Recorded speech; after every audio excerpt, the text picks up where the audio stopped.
Hey YouTube, Shelka04 here.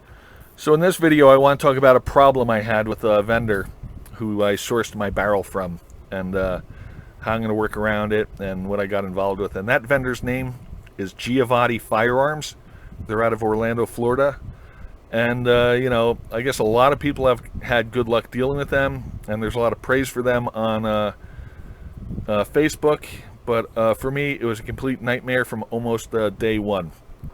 So let's talk about some of the behind-the-scenes stuff, and then we'll talk about what's wrong with the actual barrel. I ordered this barrel at 7 o'clock on a Sunday night. By 9 o'clock, 2 hours later, my credit card had been charged, and when I logged into their website, the status of my order had gone to final processing. I could no longer cancel, and I could no longer modify my order. So I figured that meant the thing was sitting in a box, ready to hit the mail Monday morning. Now Monday morning came and went. In fact, that whole week came and went. The following Monday, so here we are 8 days later, they've charged my my credit card. My status at the website is still in final processing, and nothing happened. So I tried to call them. Good luck with that.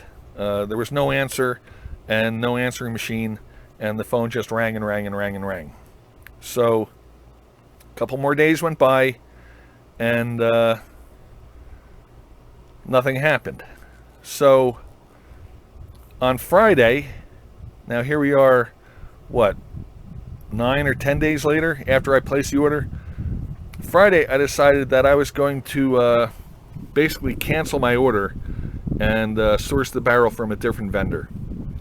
And I sent them an email basically saying I'd like to either have a shipping number or a tracking number, or I'd like to cancel my order. And that's when they sent me a tracking number, I guess the next day. The funny thing is, you know how if you look up a tracking number now, it will say that it's been, the tracking number has been pre-assigned, but nothing has been received by the postal system. That's the status. So it's not like this thing was sitting in a bin somewhere, having the label already generated. Anyway, so long story short, the barrel showed up 2.5 weeks late. And, obviously I was a little unhappy about that. Now, the other thing I noticed about that is I paid the extra few bucks for insurance. I figure if I'm going to buy a barrel for, just over $100, I should get insurance on it. So I paid, let's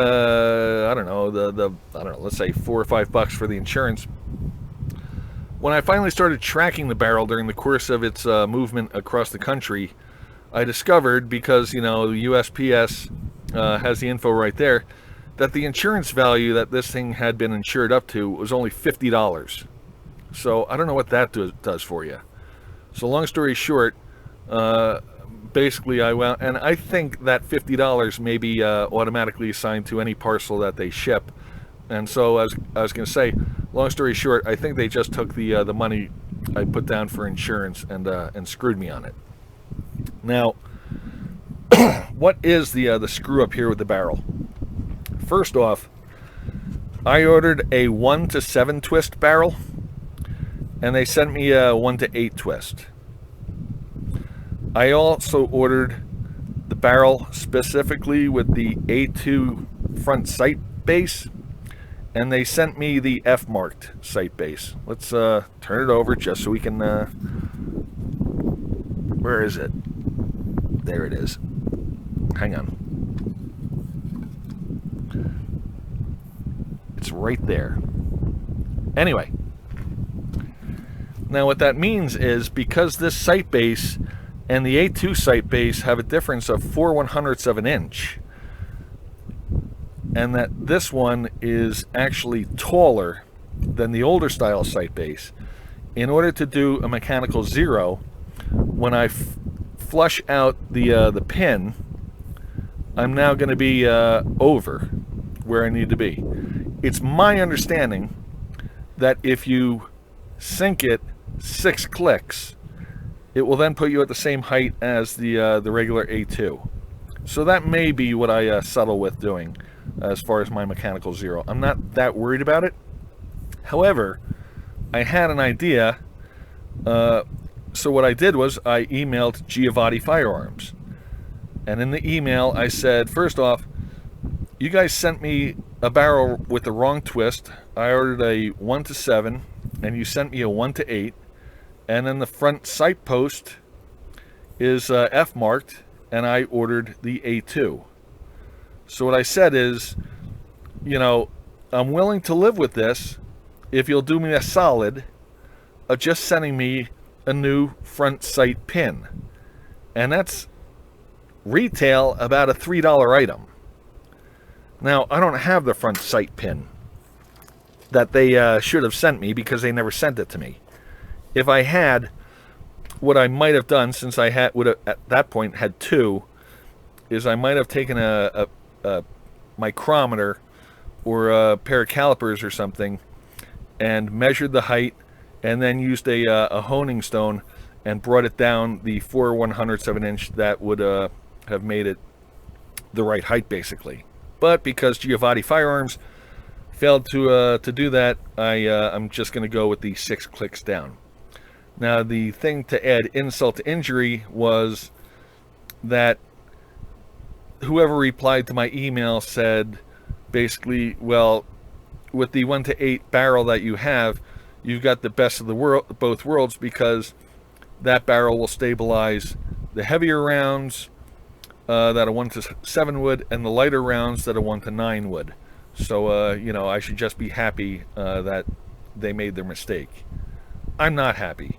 I wish I had the 1-7 with the A2, but, you know, because I built this thing and I know the provenance of it, I'm not that worried about it.